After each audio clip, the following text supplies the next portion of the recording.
So it's been a long time coming, but Bellator Europe is back, Fight Week is back, you're here now, just tell us how you feel. I'm feeling great. I was looking forward to this fight for a very long time. I could say even more than a year. I asked his name for a few times. Oh look, Sander came early, finally. And it's been a long lockdown period. Just tell us how it's been for you, what you've been doing to keep yourself busy and fresh and fit mentally and physically. I've just been training the whole year out. I've been driving down to Spain 2 times. Even though when I was in Spain, I was training. I came back to Holland, was training straight away. So I'm not going to complain. He's going to have me at 100%. You and Fabian have both had recent wins over Mike Shipman. Is there anything you've learned from your fight with Mike and Fabian's fight with Mike to take into Saturday? Yeah. You guys will see on Saturday.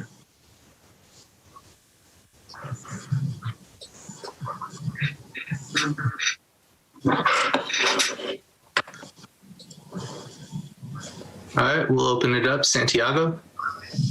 Costello, greetings from Amsterdam. We spoke to each other in London after you dominantly finished Mike Shipman. That same Mike Shipman gave Fabian problems for 3 rounds, took it to the judges' scorecard. Do you take anything away from that, or is this just a new fight and you're going into it with a clear mind? Nah, this is going to be a new fight with a different game plan and a new fight. It's going to be a total different level. I'm going to be a different person, so he's probably been studying me as well. But it's going to be a different fight for both, probably. But for me, on my side, it's going to be definitely different. So within 1 month, you and Gegard Mousasi are going to headline a Bellator card. So there's a lot of enthusiasm and hype about this in Holland. Did you feel that as well? Yeah. I think there's more hype now than ever before in Holland, to be honest. But that's good, you know. Holland's growing by the year. Every year, there's more hype into MMA, so that's great. Yeah, no, you are somebody that stands your ground. So Fabian is known for getting physical during the weigh-in stare-downs. How are you going to react to this? Yeah, we'll see. We'll see. We'll see how I react and how far he goes. All right, last thing for me, and thank you so much for the time. How important would it be for you to bring a Bellator event to Holland next year? Oh, that would be awesome. Hey, it's just fighting in your back garden. It's fighting at home. You don't need to do traveling or anything. Or even though fighting in Italy is not much of a travel. But it'll be really great. I'll have a lot of people coming down as well. Dankjewel, Costello. De groet uit Amsterdam en succes op zaterdagavond. Dankjewel, broer.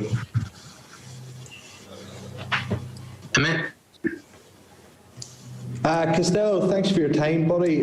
Just a quick one. The beef between yourself and Fabian, how real is that? We know he slid under the DMs after the Shipman fight, but is there an actual anger there, beef surrounding this fight, or is it just all for the show?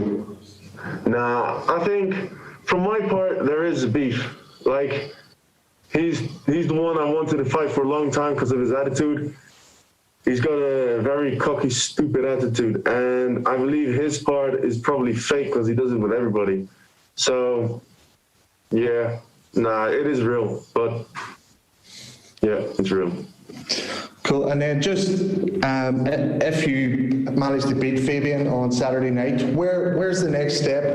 Is the rematch with John, is that something you would consider, or would you like to move further along the line?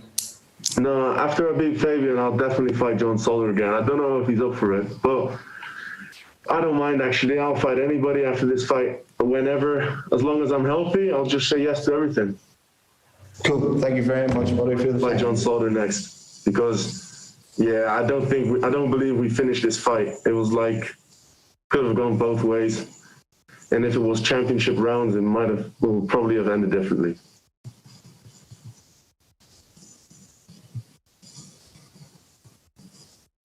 Hi, Costello, it's Gareth. I think they've unmuted me. Can you hear me? Yeah, I can hear you. Hi, man. How are you? I'm fine. I'm going to confess. I'm going to confess now. I'm in the hotel as well, and I didn't recognize you in the lift just now. I saw you in the lift. You look big, by the way. You look big. Are you on weight? Yeah, I'm on weight. Since it's training camp, I'm heavier than normal. So I gained a little bit more than other fights, but I'm going to be on weight, definitely 100% sure. You talked about the rematch with John Salter. Let's say that you do a number on Fabian and look spectacular and it goes around the world with a knockout, clean knockout or whatever it be, or a submission on Saturday night. And they offer you a shot at the middleweight title and Gegard beats Lima. What do you do? I'd say give me the second. No, I'm not gonna fight Gegard. He's been helping me so much since the last 5 years I've been training with him. He's helping me in every way, lifestyle, training style, everything. So I can't fight a guy that helps me with achieving my dreams. I can't do that. It's very interesting, isn't it, how Liz Carmouche and Elima Leigh McFarlane may fight, and their teammates, and they may fight for the belt, but it's so much harder for men to do it than women, potentially. Yeah, that is actually true. I mean, of course, there are people from the same gym that fight each other, like Kamaru Usman and Gilbert are going to fight. But I don't know. I think our team is so small that we like to just achieve everything with our team and not fight each other. Yeah, I suppose it's like if you do that, it's almost like forcing a divorce in the family, isn't it? You know? Yeah. You need to pick your trainers, and your trainers need to pick who are they going to coach. You know? Yeah. I've got a couple of other little questions that I don't know the answer to. Where did you pick the name The Spaniard? Oh, I didn't pick it. My trainer Ricardo gave it to me with the first amateur fight I did for him when I moved down to the Netherlands. And why The Spaniard? Well, loads of people think because I'm grown up in Spain. I've been living in Spain for 18 years, and then I moved down, especially for MMA, to reach the top. But he gave me the nickname from in the first amateur fight. I gave a front kick, and it was a really interesting fight. And he says, "All right, this is from the movie from the Gladiator." So I'm going to. Okay. That's what I wondered if it was that. Yeah, brilliant. When you talked just now about, you said with Fabian Edwards, and I think this is a brilliant matchup, by the way, and I cannot wait to see this fight because I think you've both got great styles, and I think you're slightly quicker, and I think you're going to force the pace in this fight. That's what. Yeah, look, I'm right. I know. I can. No, but when I see your silhouettes moving, he's going to have to work because you make people work. So I am going to make it work. I am. You said from me there is a beef. His attitude, he has a cocky, stupid attitude, and he has that stance before every fight where he takes that view. Do you have to remove the emotion a little bit this week as well and stay unemotional because we are all very close quarters in the hotel together? Yeah, I mean, I've seen him a few times down at the lobby, and he's trying to act cool. He just stares at me and says, "I'm going to kill you. Can't wait for Saturday." I'm like, "Yeah, whatever. Good. We can do it now if you want." He walks past, he keeps on staring. It's being, of course, he wants to try and intimidate me, but it's not going to intimidate. I'm just trying to keep my focus and keep it cool, you know? Because against John Salter, I remember I was fighting emotional. I had some stuff, and then I remember I was punching him, and then my ears closed and my eyes got blacked out and just totally focused. And then I didn't hear my team, my cornerman. This time I've trained on it, and I'll be really smart on this. No emotions at all, just game plan. Two more things from me. It's going to be a pretty obvious answer from you on this one, but who wins out of Lima and Mousasi for the vacant middleweight title, and why? Mousasi.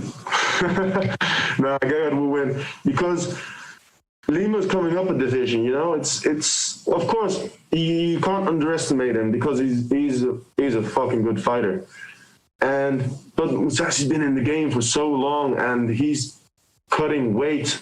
He has to cut weight to reach middleweight, and Lima has to put on weight to reach middleweight. So that's already a big advantage, you know. And of course, they sparred a few years back then, and it was quite. You could see. Gerrit said that it was easy, and it wasn't really much of a. Was that it? You know, Lima wasn't in his good form. He wasn't on stamina and that, but still, it was like not an even matchup. And finally, presumably you want to win as well on Saturday night, not just to quash the beef with Fabian, but to enhance your status in the middleweight division, because obviously you are probably only 1, 2, 3 fights away from fighting for the title.